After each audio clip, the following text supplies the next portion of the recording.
Entering the fall of 2006, the Halloween spirit will once again fall upon the Universal Orlando Resort as the premier Halloween event, Halloween Horror Nights, would return. The year before, the team behind Halloween Horror Nights had managed to create a nightmarish world over at Universal's Islands of Adventure, but this year, they would take it back to its roots where it all started.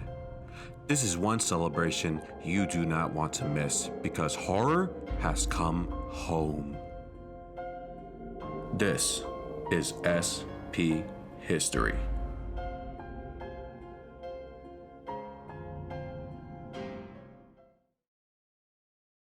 In developing the 16th Halloween Horror Nights event, Universal would continue their recipe of success as they would create brand new haunted houses, scare zones, and entertainment, but they would want the theme of the year to be based off the history of Halloween Horror Nights itself. With that theme, they would bring the famed event back to its original home, Universal Studios Florida, as the previous year's Tales of Terror event would be the last time it was held at Islands of Adventure. But not only would Halloween Horror Nights return to its old stomping grounds, they would bring back familiar faces to usher in the birthday festivities of this year's event. Four demented fiends of Halloween Horror Nights past, Jack the Clown, the Caretaker, the Director, and the Storyteller, would be the icons of 2006 and bring back all the fear and mayhem back to Universal Studios Florida as guests would join them to celebrate Halloween Horror Nights Sweet 16. Each of the houses, scare zones, and entertainment would either be sequels or remakes of Horror Nights past as guests would relive these nightmares but in all new terrifying ways. With all that said, Halloween Horror Nights Sweet 16 would run for another 19 nights from September to October and consist of 7 haunted houses, 3 scare zones, and 4 shows, as horror comes home and would be a party to die for. In starting to explore the 7 houses at Halloween Horror Nights Sweet 16, like mentioned, each of them would either be sequels or remakes of past houses, and each of the icons would inhabit these houses to make them their own spaces of horror and mayhem. The first house to encounter would be held in Soundstage 22 and be Jack the Clown's icon house, but also be a sequel being titled Psychoscarapy Maximum Madness. In here, guests would once again return to the Shady Brook Asylum, but this time, Jack is the leader of the rioting, and he inspires all the inmates to become their own versions of demented clowns, as they look to break your sanity. The house would bring back popular rooms from the 2003 version, such as the dirty bathroom, but now with more references to Jack. The next house would be located in Soundstage 23 and be the house for the director, as it would be the sequel to his original icon house, being officially called All Night Die-In Take 2. The house would have the same premise as you would enter Ravinsky's evil sets of contemporary horror movies as he puts you center stage for his next film. Scenes from films like Scream, The Ring, and Hellraiser would be featured inside as the horrific killers from those films would stalk you to get the perfect shot for the director. The third house to be featured this year would be another icon house, as it was the return of the 2002 House of the Year winner, being also located in Soundstage 23, called Scream House: The Resurrection. In this house, guests return to the horrific mansion of the Caretaker, as the fallen souls resurrect once again to torture you, and Cain attempts to find your soul. One important aspect of this house is that within it would feature the first official appearance of the scrapped 2002 icon, Cindy, who had been changed to be Cain's dead daughter as she was lying in a coffin in the house, and portraits of her would be scattered throughout the walls. Scream House: The Resurrection would win House of the Year for 2006. The following house will be located in the Earthquake queue and be another sequel/icon house, being titled Run Hostile Territory.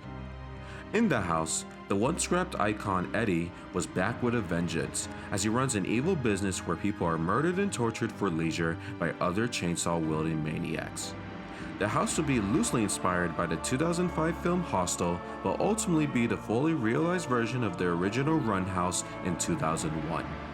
The fifth house to be featured at the event, being located in the Jaws queue, would again be a sequel/icon house, as here it was the return of a classic with a twist, being called Dungeon of Terror Retold. Within here, the storyteller reigns supreme, as she is the new owner of the notorious roadside attraction Dungeon of Terror.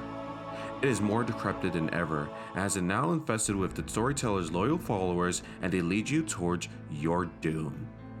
The house really had no other attachment to the original Dungeon of Terror houses other than sharing the name. The last two houses would be placed in all new locations, as with the move back to Universal Studios Florida, Universal would construct two massive sprung tents to hold houses inside to maintain the increased number of houses that occurred over time. The first house to be placed in a sprung tent would be another sequel house, as it was the return of Norman Bates to Halloween Horror Nights, with it being named Psychopath: The Return of Norman Bates. The house would share similar aspects of their previous iteration in 1999, as guests would enter the disturbed mind of Norman Bates as he relived his horrific acts of violence from the classic film. The last house of the event will be in the second sprung tent and be a prequel to the classic Horror Nights house, being titled People Under the Stairs Under Construction. The house's storyline was that guests were entering the infamous house during its construction as all the evil entities begin to fester inside and welcome you to your home sweet hell. This house would bring back an element from last year's Terror Mines, which were the light helmets that every 12 guests would be given to be the only light inside the house.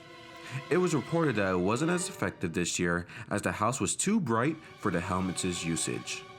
Overall, the houses of 2006 Halloween Horror Nights were the ultimate representation of the event's past and encapsulated the horror and fear that had been within the event for 16 terrifying years before. Diving into the scare zones of this year, there would officially be 3, and each would follow the theme of this year of celebrating Horror Nights past, as there were continuous storylines of former houses or scare zones. The first scare zone to encounter would be placed in Shrek Alley and be called Blood Masquerade. Here, this was a sequel to the 2004 House of the Year winner Castle Vampire, as the vampires now invade the streets to celebrate the darkness and feast on the mortals who pass through.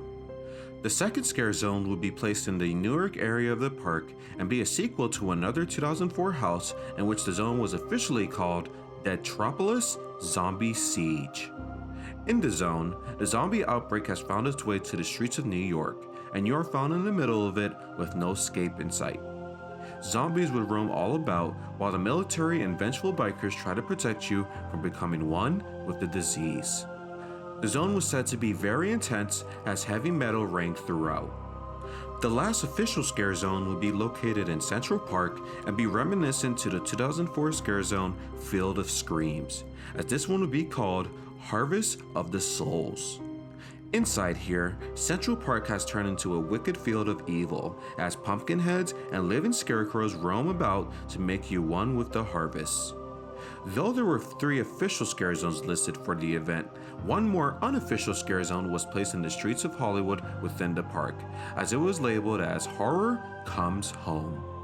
In the zone, it was the ultimate celebration of Halloween Horror Nights, as characters of the past and present all reside here, as 16 years of fear and horror return to horrify guests. Banners of former Horror Nights events were hanged throughout, and it was a delightful stroll down memory lane for the great Halloween event. The scare zones shared the same success as the houses, as they brought back all the favorite characters and stories that guests fell in love with over the span of 16 years. But like stated, there was 4 entertainment offerings that took place throughout the event nights and added to the overall success of Sweet 16. The first offering to occur was located near Mel's Diner, and it was the centerpiece show for the year, as it was called The Arrival. In this show, it was the opening ceremonies to the event, as the character Darkness from the 1985 film Legend summons the 4 main icons of Sweet 16 to the real world to create the greatest Horror Nights event. The show consisted of each icon having their own time to shine, as they would have their own victim to kill and torture in their unique ways. The storyteller would tell a tale and rip a victim's tongues out. The director would shoot a live electrocution resembling one of the old commercials from 2003. The caretaker would do a live autopsy, and finally, Jack the Clown would have a victim inside a blender and blend them into a human smoothie. With their sacrifices, the icons were fully resurrected and would usher the event with a bang. The next show would be displayed in the Parks Lagoon, and it would be the director's dedication film to Horror Nights, as the showing would be officially called Sweet 16: The Director's Cut. The show was projected onto the large inflated projection domes that were used for the park's night show at the time, Universal 360: A Cinesphere Spectacular, and showed clips of classic horror films intercut with intense music, pyrotechnics, and cameos from all four event icons. The third offering would take part inside the scare zone Deadtropolis Zombie Siege and be the grand return of the classic Halloween Horror Nights figure, Robosaurus. The 48-foot tall metal monster would return to the streets of New York as it had not been seen since 1994, and took part of the Scare Zone storyline as the military used Robosaurus as the ultimate zombie killing machine. Though this was the grand return of Robosaurus, this would be its final stand as it would be the last appearance of the big metal machine at Halloween Horror Nights. The last show would be placed in the now Fear Factor Live stage and be the flagship show of Halloween Horror Nights, as it was the Bill and Ted's Excellent Halloween Adventure. The show's plot for this year centered around the Wild Stallions making the return to the original stage they did their first ever show in, but as they celebrate, the evil Superman villain Lex Luthor appears and has evil plans to make Universal into his own theme park called Luthorverse Orlando, and invites other villains to help his cause, and Bill and Ted must save Universal with other pop culture icons of 2006. Such other characters to be included in the show were Magneto from X-Men, David Hasselhoff, and Samuel L. Jackson. That concludes all the elements of the 16th Halloween Horror Nights event, capping off the excellent yet terrifying anniversary celebration. Overall, Halloween Horror Nights Sweet 16 will be remembered to be one of the most iconic years in the history of the event, as it was not only bringing the four biggest Horror Nights icons together for the first time, but it was the first anniversary event that was held, and this concept would be used more times in the future. As year 16 of Halloween Horror Nights would pass, the sinister celebration would conclude, but the following year would bring something even more disturbing, or rather, more jacked up.